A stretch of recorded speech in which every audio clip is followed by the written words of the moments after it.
So, DNA extraction. Introduction.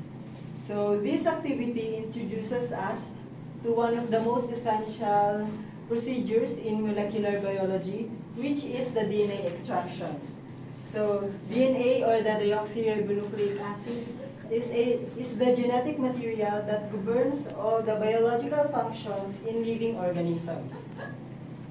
So the process of isolating DNA is a foundational skill in molecular diagnostic, genetics, and forensic sciences.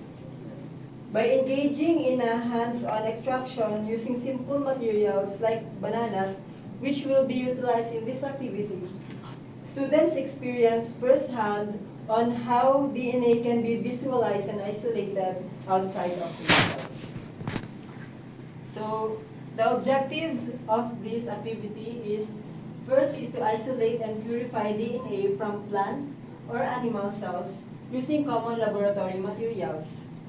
Also, we should understand and perform the fundamental steps involved in DNA extraction, such as cell lysis, removal of proteins and debris, and DNA precipitation, to identify the roles of reagents such as soap, salt, and alcohol used in extraction process, to observe and analyze the physical characteristics of isolated DNA, and to demonstrate the complex molecular biology procedures that can be simplified using accessible everyday materials. So the relevance of this study is to highlight the significance of DNA in genetics and molecular biology, importance of understanding DNA structure, and accessibility for fields like genetics, forensics, diagnostics, and agriculture. Also, this activity is relevant to us medical technologies students as it mirrors essential diagnostic techniques used in real-world laboratories. Even though automated instruments are often used in clinical labs, understanding the manual extraction process reinforces the biochemical principles behind nucleic acid handling and DNA extraction. So it builds a conceptual bridge between the simple classroom experiments and sophisticated diagnostic methods such as PCR. Moving forward for the theory and mechanism of the experiment.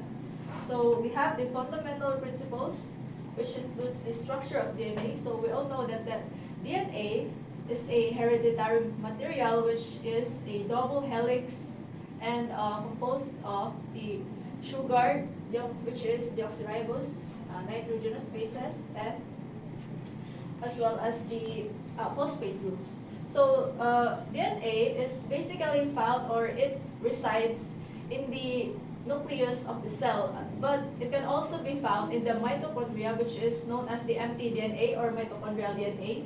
And for its solubility naman, its DNA is basically soluble in water, but it is insoluble in alcohol.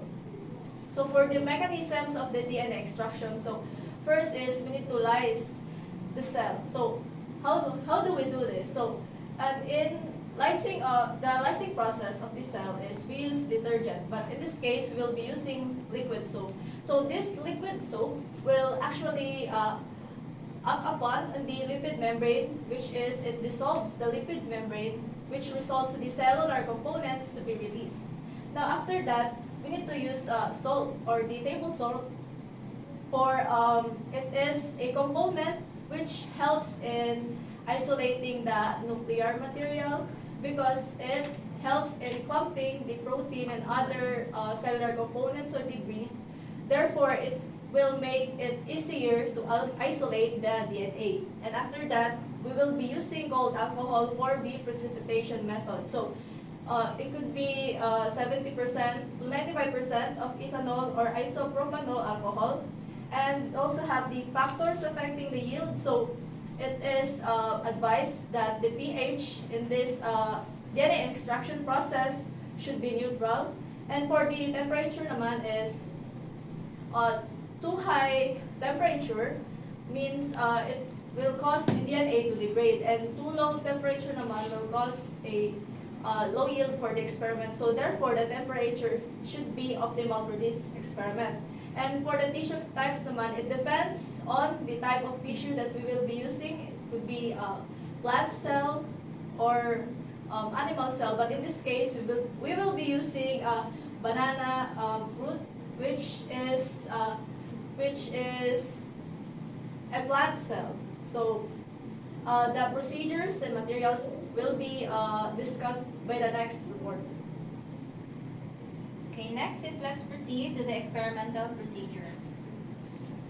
So for our materials, the only biological material that we're going to need is only one ripe banana. And for our chemical reagents, we are going to need dishwashing liquid, preferably clear and unscented, table salt, distilled or clean tap water, and 70 to 95% isopropyl alcohol or ethanol, and it must be chilled for at least 1 hour before the experiment. For our apparatus and tools, we are going to need mortar and pestle. If wala tayong mortar and pestle, we're going to need Ziploc bag in order to mash the banana. And next is measuring cups and spoons, beakers or clear plastic or glass cups, stirring rod or spoon, funnel, cheesecloth, gauze or coffee filter, test tube or small clear container, dropper or pipette, and this is only optional, and wooden stick or glass rod for spooling DNA, and also ice bath or bowl with ice, and this is to keep the alcohol cold. Next is for our procedure, and for preparation of extraction buffer, in a clean beaker or measuring cup, we must combine 100 ml of distilled water, 2 teaspoons of dishwashing liquid, 1/2 teaspoon of table salt. Next is we are going to stir the mixture gently using a stirrer or spoon. And we must avoid creating foam or bubbles. And lastly is we're going to label the solution as extraction buffer and set it aside. Next is for our sample preparation or cell disruption. We must peel 1 ripe banana and slice it into small pieces. Place the banana pieces into a Ziploc bag or mortar, and then we are going to mash it thoroughly for 3 to 5 minutes until the mixture is smooth and no large chunks remain. And this mechanical disruption is important as it breaks the cell walls to expose the inner contents. Next is lysis. So this process is to break the cell and nuclear membranes. So we must add about 10 ml of extraction buffer into the mashed bananas and seal the Ziploc bag and mix the contents by kneading or shaking gently for another 5 minutes. Pero if you're using a mortar, mix with a pestle. And during this step, soap dissolves the lipid bilayers of the cell and nuclear membranes. Salt is important as it helps stabilize DNA and neutralize negative charges on its phosphate backbone. And next process is filtration, removing solid debris. So first is we are going to place a coffee filter or cheesecloth over a clean cup or beaker, and it must be secured using a funnel if available. Next is slowly pour the mixture into the filter and allow it to drain naturally, and avoid squeezing as this may force solid particles into the filtrate. And collect at least 5 to 10 ml of the filtered liquid, and this is now your DNA containing solution. Next process is DNA precipitation. So take a test tube or small clear container and pour in 5 ml of the filtrate, and carefully and slowly pour on equal volume 5 ml of cold isopropyl alcohol into the container by letting it slide down the slide of the tube to form a layer on top. And let the mixture stand undisturbed for 3 to 5 minutes. And next process is for DNA observation and collection. So at the interface between the alcohol and the filtrate, look for white, stringy, mucus-like strands, and this is your precipitated DNA. Using a wooden stick or glass rod, gently spool or lift the DNA by twirling the stick. Observe the physical characteristics of the DNA and take note of its texture and appearance. So now for our safety protocols, we must wear complete PPEs and careful handling of alcohol and also proper waste disposal. Expected results.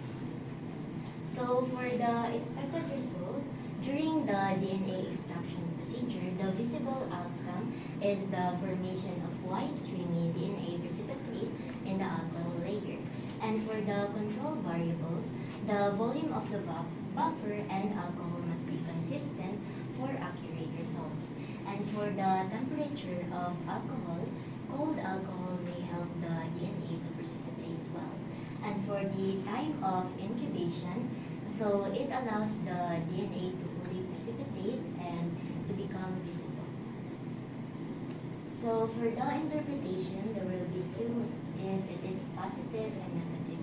So for the positive result, there will be a formation of white, cloudy, or stringy precipitate that appears in the alcohol layer, and which it indicates that the DNA was present and successfully separated from other cellular components. So for the negative result, there will be no change or no visible precipitate forms in the alcohol layer. So ang positive result, mo ni siya ang itsura sa white, cloudy, and stringy precipitate. So for questions for reflection, so number 1, we have what are the most crucial steps in DNA extraction? So the crucial steps in DNA extraction, so we have first the cell lysis, so complete lysis of the cell will release the membranes or the DNA. Next, we have the removal of proteins and debris uses the enzyme or salt na ginagamito nato, and then to separate the DNA from proteins and other materials. Next step is we have the DNA precipitation. So we use alcohol, so the ethanol or isopropanol makes the DNA visible by clumping it together as DNA is not soluble in alcohol. Next question is what sources of error were observed and how can they be minimized? So first is the source of errors. We have the incomplete lysis or the complete na pag-breakdown sa cell. So it leads to low yield of DNA, and we should use enough lysis to mix well the buffer, so makomplete ang lysis and ma-extract pa to ang DNA. Next is the contamination. So from the dirty material, so dapat we wash it properly and sterile ang atong materials. Next is the DNA loss during the transfer. So DNA can stick to the pipettes and tubes, so handle gently and minimize the transfers of DNA. Next, last is how does the observed result confirm the theoretical mechanism? So the white stingy substance seen after adding an alcohol matches the expected with DNA precipitates, and it supports the theory behind the method. So that's all, and thank you.